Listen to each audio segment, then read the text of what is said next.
kembali melanjutkan sidang kode etik terhadap personel kepolisian yang diduga melakukan pelanggaran dalam kasus pembunuhan Brigadir Joshua. Hari ini, Komisi Kode Etik menggelar sidang terhadap AKBP Jerry Raymond dan AKBP Pujiarto. Bahwa sidang kode etik menggelar sidang dua anggota. Yang pertama adalah AKBP P.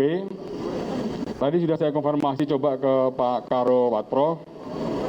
Ternyata bahwa proses sidang masih berlangsung. Dari sidang komisi juga akan melanjutkan sidang AKBP JS atau AKBP J.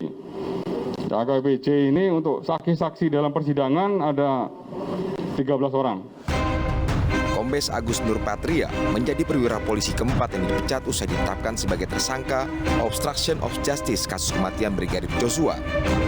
Mantan Kepala Detasmen Abiro Pengamanan Internal Divisi Propampori ini dipecat melalui sidang kode etik yang digelar sejak Selasa hingga Rabu 7 September 2022.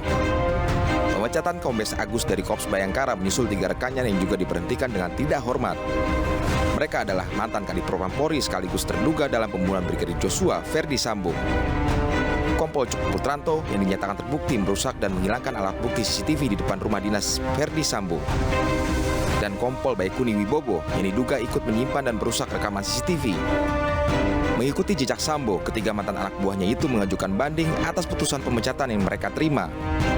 Sementara itu, hasil sidang kode etik terhadap AKP Dia Chandrawati pada hari Kamis kemarin memutuskan menjatuhkan sanksi demosi selama 1 tahun. Dalam perkara ini, AKP Dia disebut melakukan pelanggaran terkait surat kepemilikan pistol Glock 17 Barada Eliezer. Sebelumnya, Polri telah menetapkan 7 orang anggotanya sebagai tersangka terkait obstruction of justice dalam proses penyidikan tewasnya Brigadir Joshua. Mereka adalah Ferdi Sambo, Brigjen Hendra Kurniawan, Kombes Agus Nurpatria, AKBP Arif Rahman, Kompol Baikuni Wibowo, Kompol Cuk Putranto, dan AKP Irfan Widianto. Dari Jakarta, tim iNews melaporkan. Pemirsa, mantan Wadir Krimum Polda Metro Jaya AKBP Jerry Raymond dan mantan Kasubdit Renakta Polda Metro Jaya AKBP Pujiarto menjalani sidang kode etik hari ini. Seperti apa tadi jalannya sidang kode etik terkait kasus pembunuhan Brigadir Joshua? Kami sudah terhubung dengan rekan Faisal Rinaldi di gedung TNCC Mabes Polri. Faisal, apa sidang hasil kode etik yang berlangsung sejak pagi hari tadi?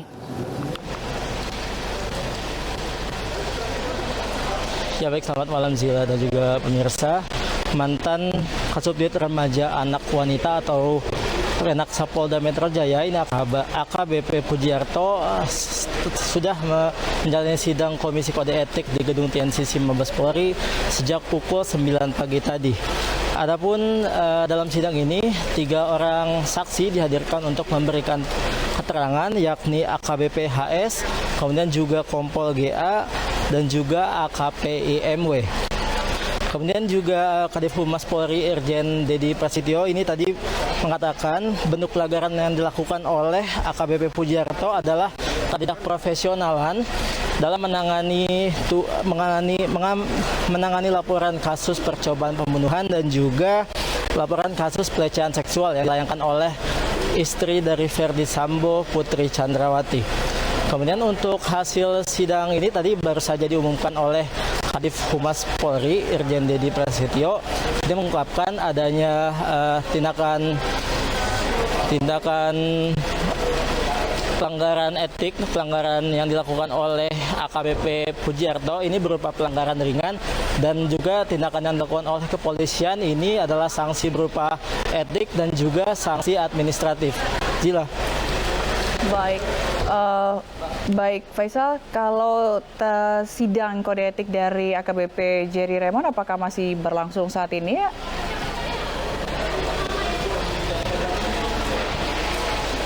Ya baik Zila dan juga pemirsa, polisian juga melakukan penjadwalan untuk sidang Komisi Kode Etik untuk AKBP Jerry Raymond. Ini baru saja dimulai sejak pukul 18 sore tadi, dan memang hingga kini sidang Komisi Kode Etik yang dilakukan oleh AKBP Jerry Raymond ini masih berlangsung. Dan memang untuk kapan selesainya kami belum bisa memastikan, namun tadi Irjen Dedi Prasetyo ini mengatakan bahwa sidang yang dilakukan Jerry Raymond ini bisa saja selesai pada pukul 3 sampai pukul 4 pagi nanti.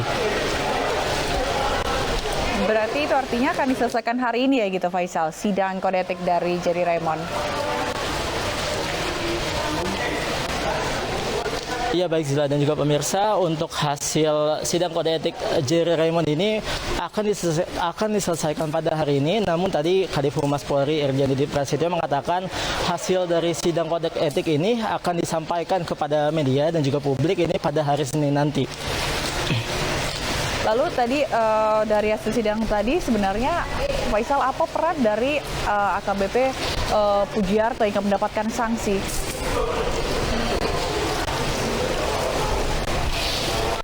Ya baik Zila dan juga pemirsa, untuk peran dari AKBP Pujiarto ini sudah diungkapkan oleh Kadif Humas Polri Irjen Didi Prasetyo ini bahwa AKBP Pujiarto ini melakukan ketidakprofesionalan dalam penanganan kasus laporan rencana pembunuhan dan juga laporan kasus dugaan pelecehan seksual yang memang sudah sebelumnya dilayangkan oleh istri Verdi Sambo ini Putri Chandrawati. Zila. Baik, lalu bagaimana saksi? Apakah 10 saksi tadi sudah diperiksa semua begitu? 10 saksi yang hadir langsung di sana?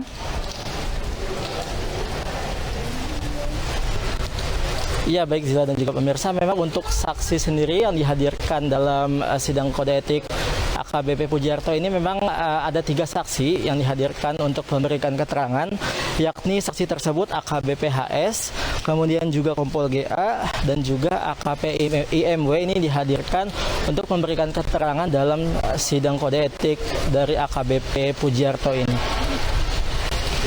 Baik, terima kasih Faisal Renaldi atas laporan Anda dari TNCC Mabes Polri. Selamat bertugas kembali. Pemirsa, sementara itu hasil tes kebohongan Verdi Sambo masih didalami oleh penyidik. Kadif Humas Polri menyatakan hasil pemeriksaan Irjen Verdi Sambo dengan alat lie detector merupakan kebutuhan pro justisia.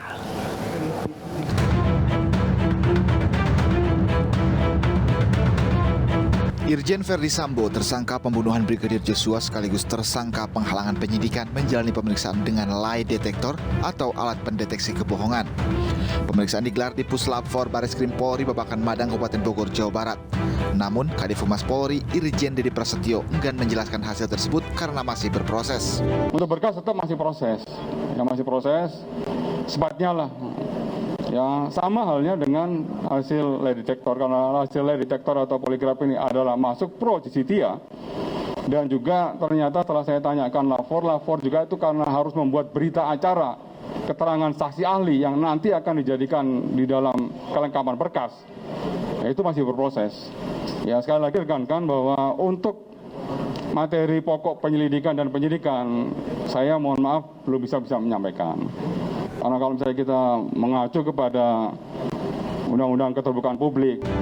Lie detector atau uji poligraf sebelumnya juga dipakai untuk memeriksa 4 tersangka lainnya, yaitu Barada Richard Eliezer, Bribka Riki Rizal, Kuat Ma'ruf, dan Putri Chandrawati. Asisten rumah tangga Sambo bernama Susi juga ikut diperiksa. Tim Liputan AI News melaporkan.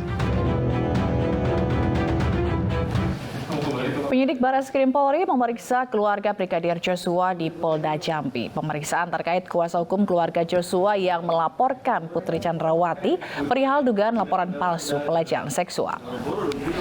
Ayah dan ibu Brigadir Joshua serta kakak dan tante almarhum diperiksa penyidik Bareskrim Polri, salah satu ruang Direktorat Reserse Kriminal Umum Polda Jambi kemarin. Keluarga Joshua dicecar sejumlah pertanyaan atas laporan melalui kuasa hukumnya terkait dugaan laporan pelecehan seksual palsu istri Verdi Sambo, Putri Chandrawati. Keluarga Joshua diperiksa sekitar 6 jam, sementara keluarga menilai isu pelecehan seksual Putri Chandrawati dimunculkan untuk menghindar dari jerat hukum.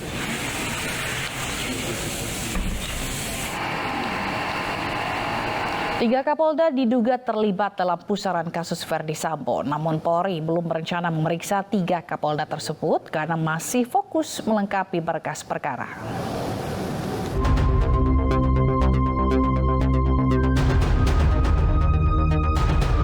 pemeriksaan 3 Kapolda, saya tegaskan tidak ada, belum ada sampai sekarang hari ini. 3 Kapolda diduga terlibat dalam pusaran kasus pembunuhan berencana Brigadir Nofriansyah Yosua Huta Barat atau Brigadir J. Kadif Humas Polri Irjen Dedi Prasetyo mengatakan tim sus telah menerima informasi dugaan keterlibatan 3 Kapolda ini. Namun demikian, Dedi enggan menjelaskan lebih lanjut terkait informasi tim sus tersebut. Dedi juga mengaku belum berencana memeriksa ketiga Kapolda yang diduga terlibat dalam kasus Sambo karena masih fokus melengkapi berkas perkara 5 tersangka. Saya tidak berani berandai-andai. Ya, kalau saya belum mendapat informasi yang update dari tim sus, ya itu belum berani saya jawab.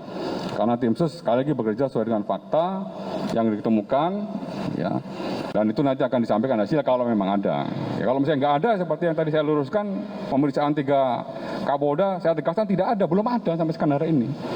Ya, kita tidak boleh berasumsi, biar tim sus ini bekerja sesuai dengan norma hukum, ya, dan kaidah-kaidah yang berlaku. Diketahui dalam kasus pembunuhan Brigadir Joshua ini, hampir 100 anggota Polri telah diperiksa terkait dugaan menghalangi proses penyidikan atau obstruction of justice. 3 dari 7 polisi yang diduga melanggar pidana diberhentikan tidak dengan hormat. Mereka adalah Kompol Cuk Putranto, Kompol Baikuni Wibowo, dan Irjen Verdi Sambo yang menjadi dalang dalam pembunuhan Brigadir Joshua. Apakah akan ada nama baru yang terseret Verdi Sambo? Dari Jakarta, Tim Liputan iNews melaporkan. Tim Cyber Barreskrim Polri akan mengusut peran Verdi Sambo saat menghilangkan CCTV rumah dinas pada Selasa 7 September lalu. Pemeriksaan terkait obstruction of justice itu dilakukan di Rutan Makobrimob Depok, tempat Sambo mendekam.